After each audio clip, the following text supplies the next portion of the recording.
Did you know that people actually tend to prefer corrective feedback over just positive feedback? There are a lot of surveys that show this, one coming from the Center for Creative Leadership. To begin with, right, we hesitate to give corrective feedback, but a whole bunch of other data shows that we tend to hesitate to give feedback in general. Right? We give feedback very rarely, once a year, maybe once a quarter if we're lucky.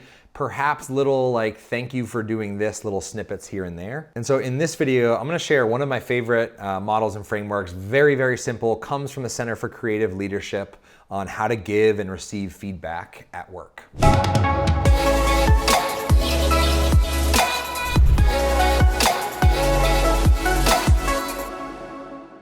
Also, right before actually recording this video, I gave Steven, who's behind the camera right now, some feedback. And I didn't even realize that this was the video that we were filming. And so I'm gonna re-give him this live feedback. So you'll see a live example of giving feedback.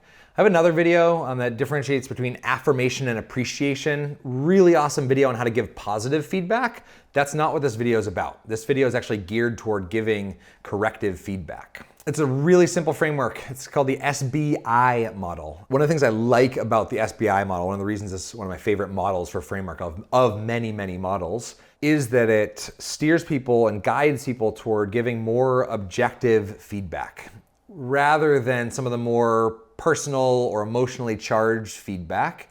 This SBI model guides you toward that. So S, standing for situation, is you're literally describing the situation.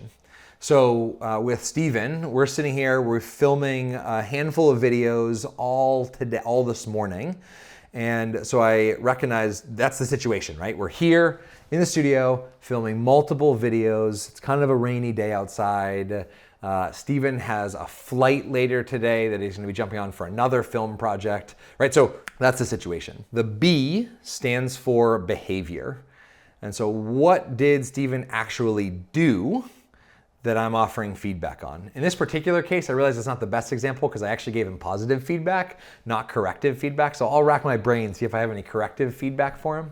But what I said was, I just really acknowledge and appreciate your stamina for film days like this. Like, I don't know that I could stand behind a camera and mess with ISOs and lenses and things that I don't fully understand, and you just do it with such grace. Thank you, Chad. Appreciate that. Yeah.